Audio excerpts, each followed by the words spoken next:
BBOR Black Box Online Radio, coming to you from West Virginia at heart and from around the globe. And hello everybody, today is Tuesday, and on Tuesdays I talk to you guys about the story of JonBenet Ramsey, the victim from perhaps the most famous murder in American history, definitely over the last 35 years. And you guys know the drill. You can hit the like button if you want, subscribe if you haven't, and drop a comment down below if you have something to say about the JonBenet Ramsey case. For larger things, you can send them to me at blackboxonlineradio@aol.com. And I am your host, Blackbox Ned.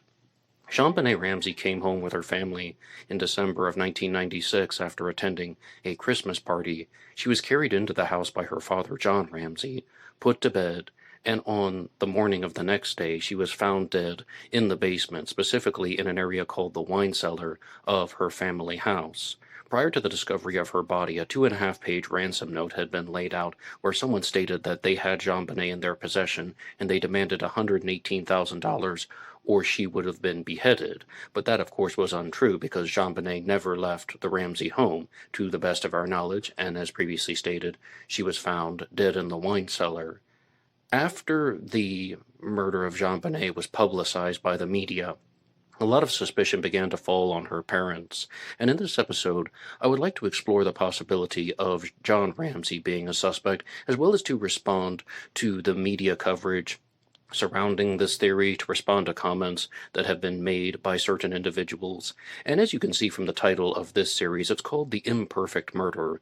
So I also want to look at the comments that were made by Lawrence Schiller in the book Perfect Murder, Perfect Town, because the original title for this segment on the Tuesday show was going to be The Police Suspicions. Because as I go through the book Perfect Murder, Perfect Town, Lawrence Schiller writes very clearly about how at a certain point, all the focus begins to go on the Ramseys as suspects in the murder of JonBenet, but specifically, the authorities had a much stronger focus on John Ramsey.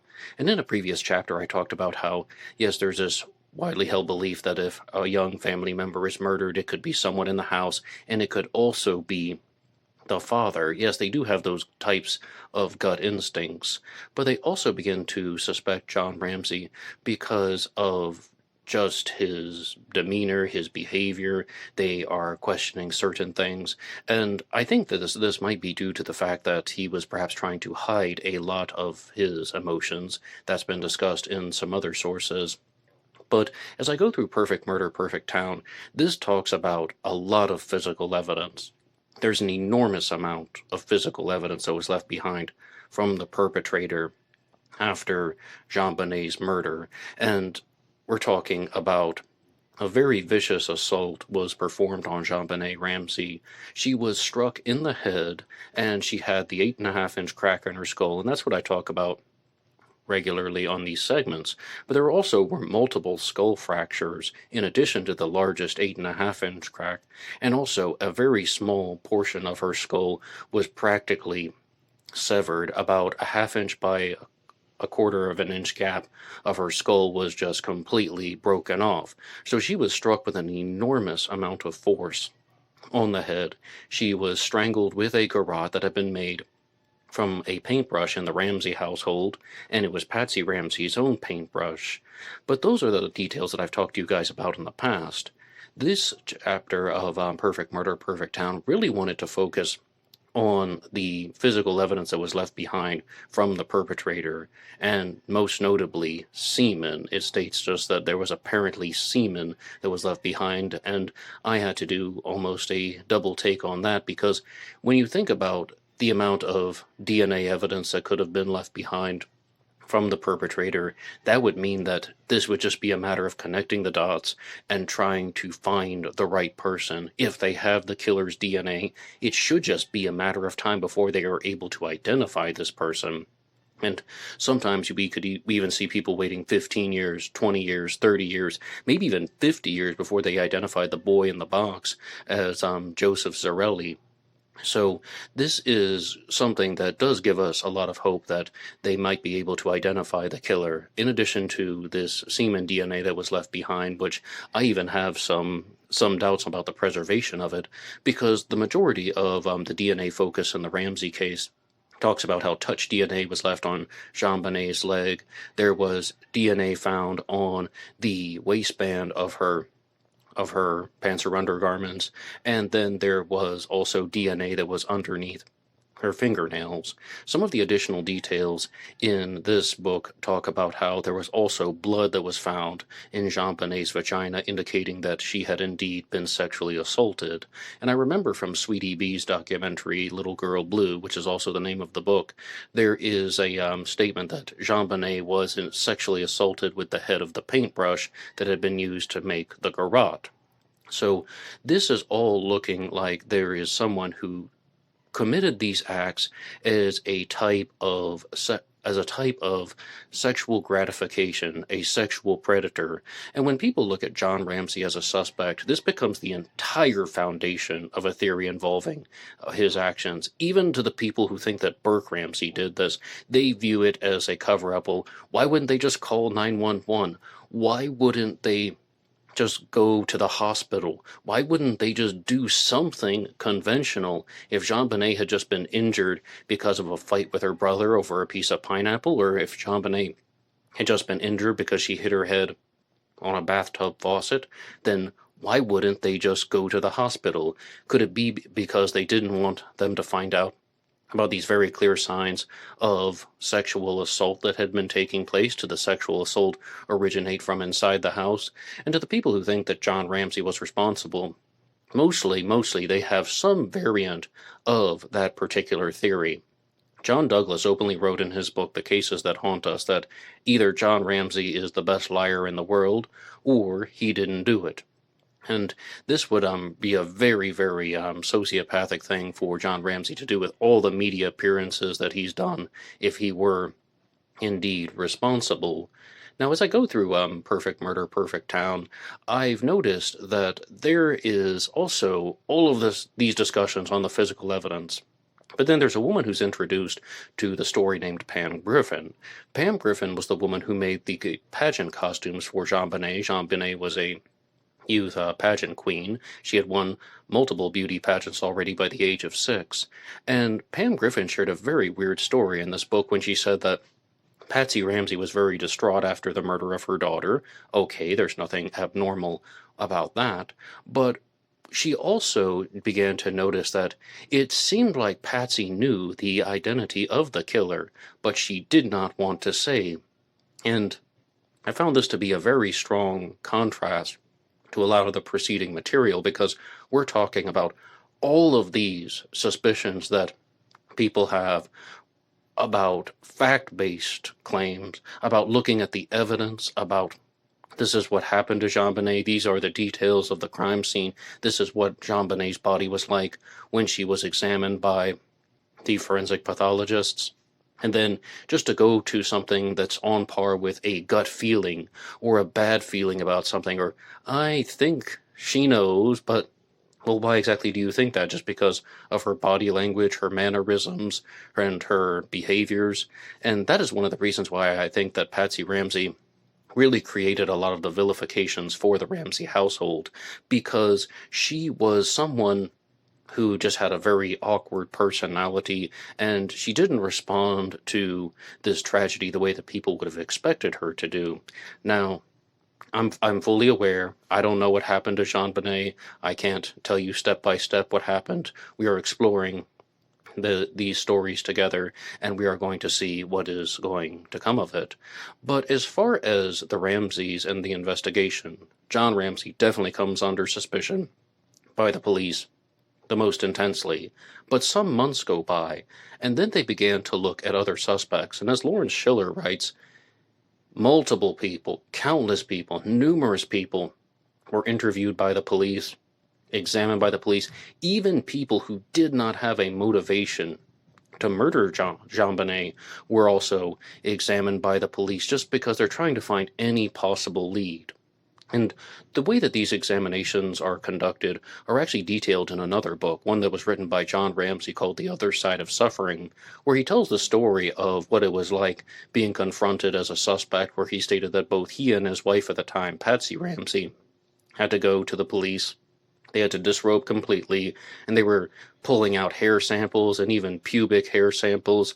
And one thing that I am noticing is they have provided so much evidence, or they provided so many of these forensic samples, and then apparently they haven't been arrested. They haven't been charged. The Ramseys were never linked forensically to the crime scene.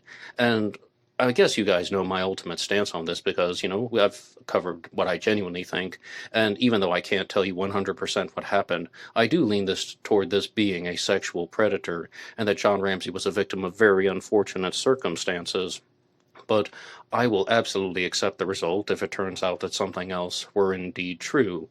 But the ultimate challenge question that I would have for you guys right now is, do you believe that this is going to be a story where someone in the Ramsey household murdered JonBenet and they did not bring her to the hospital because they knew that someone in the household, let's say perhaps John Ramsey for the purpose of this discussion, was sexually assaulting her, and they knew that the abuse would be covered? Because another detail from Perfect Murder, Perfect Town is that it appeared that somebody had tried to clean JonBenet's area, or that her area had been wiped. By her area, I mean her genital area.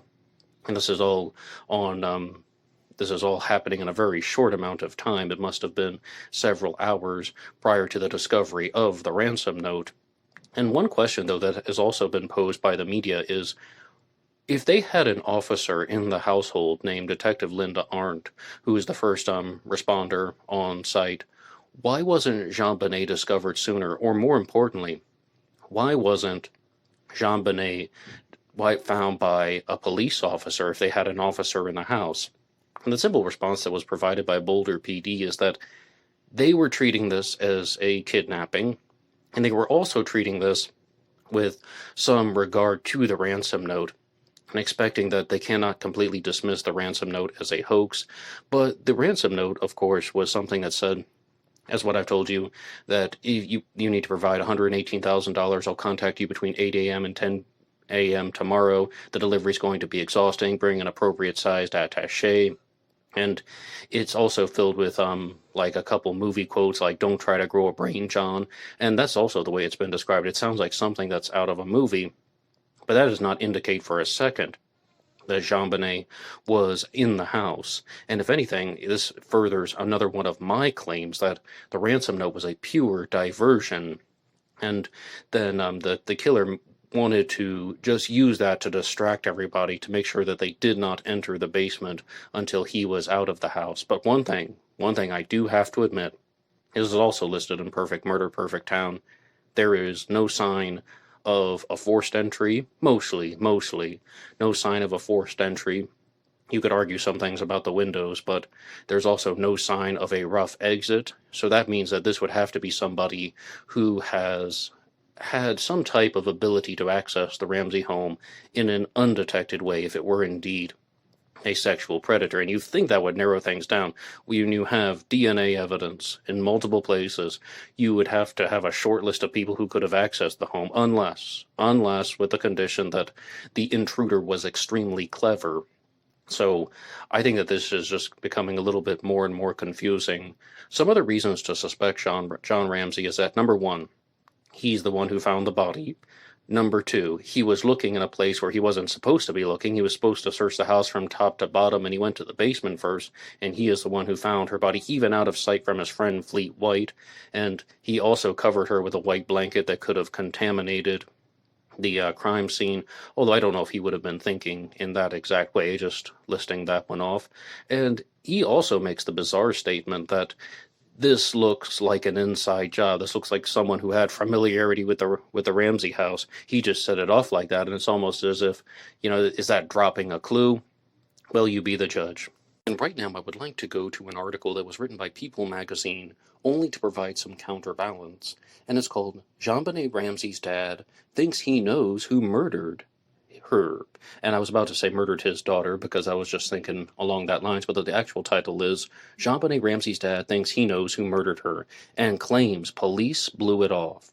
Well, if we're going to talk about any type of fairness, I've told you some of the reasons why people suspect John of being the murderer. Let's look at his own statement.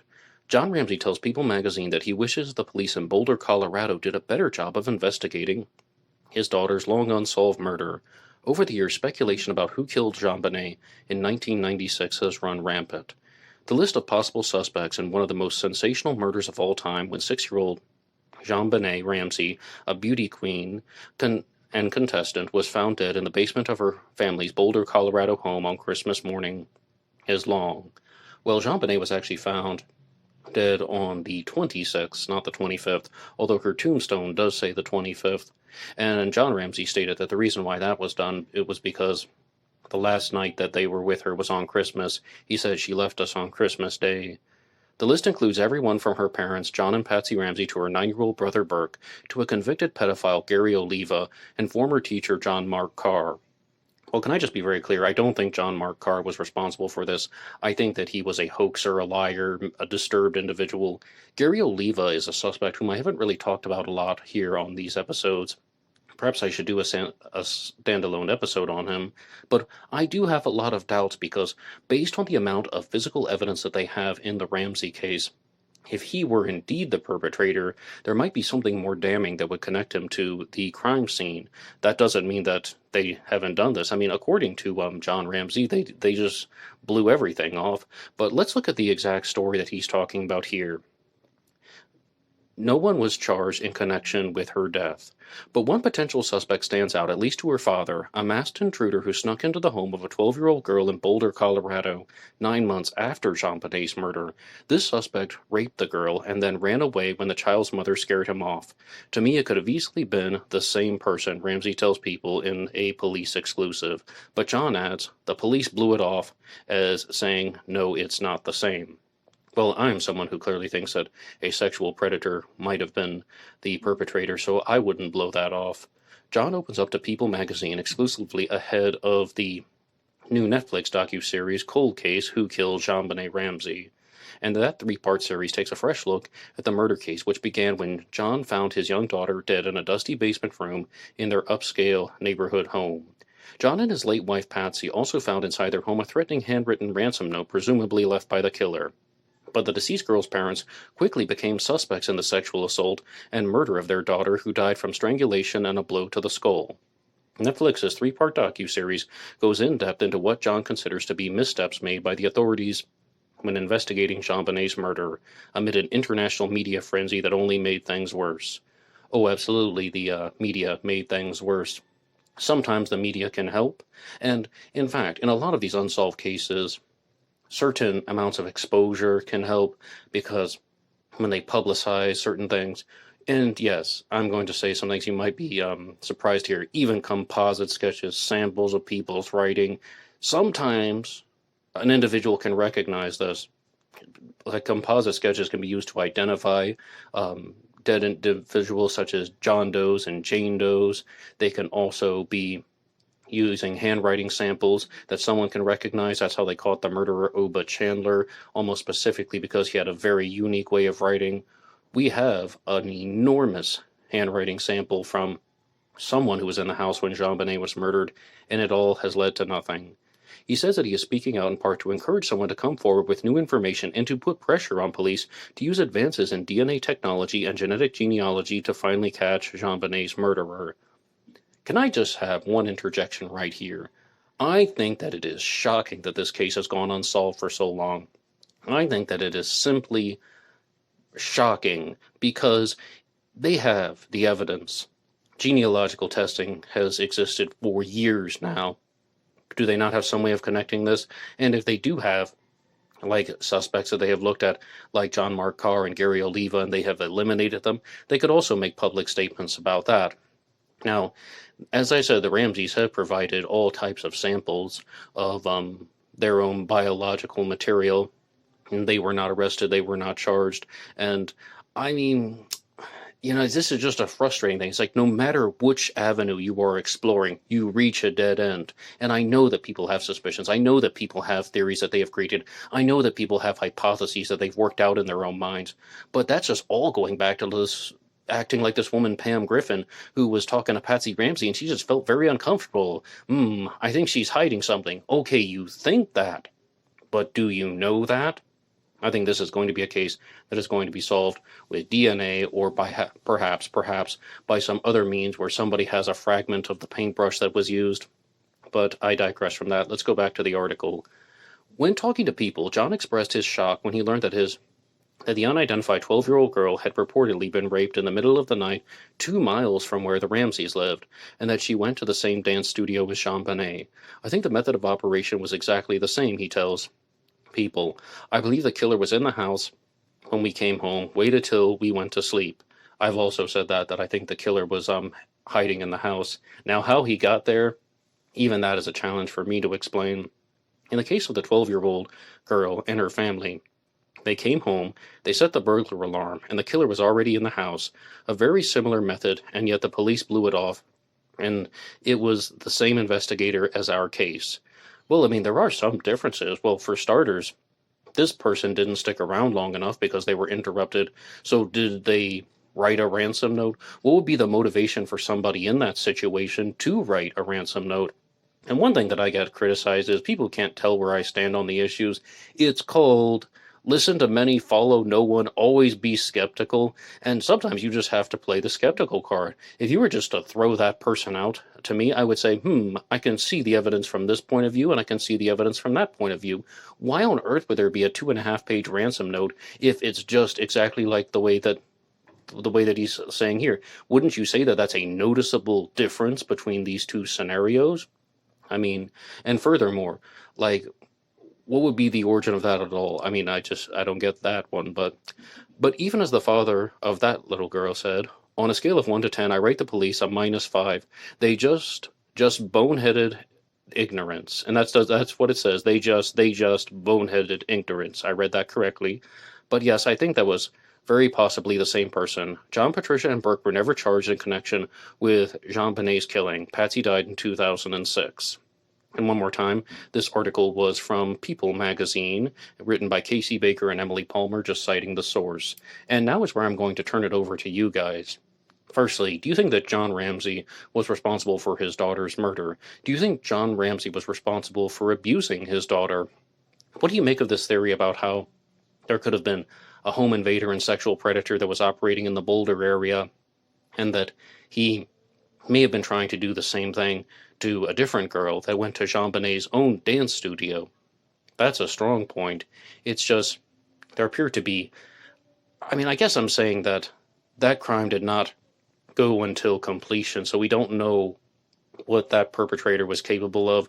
Would he have attempted it in the same way with the garrote, the duct tape, and tying JonBenet up, or tying up this other girl if he had not been interrupted?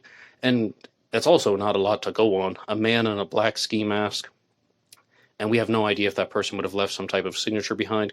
I would think probably not, but also, the ransom note did state that they were demanding $118,000, which was the equivalent to John Ramsey's bonus.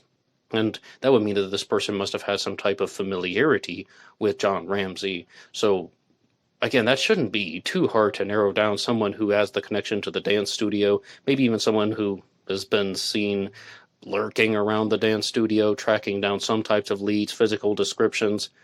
If only we had the time machine and we could just go back and do this all over again. I really think this case could be solved. And I don't mean me personally. I mean law enforcement. I mean the police departments. And I mean absolutely everybody involved. But this case should have been solved, in my opinion. What do you think? Anybody can write the show at blackboxonlineradio@AOL.com. You can also get me on Facebook. My personal Facebook name is Ned DeHaan. And there is always BlackboxNed88 on TikTok and Instagram, which I use to release shorts and reels Monday through Friday, mostly talking about serial killers, but any subject is fair game. And please, if anything, just share some of your ideas in the comments section down below. And that will be all for me now. Until next time.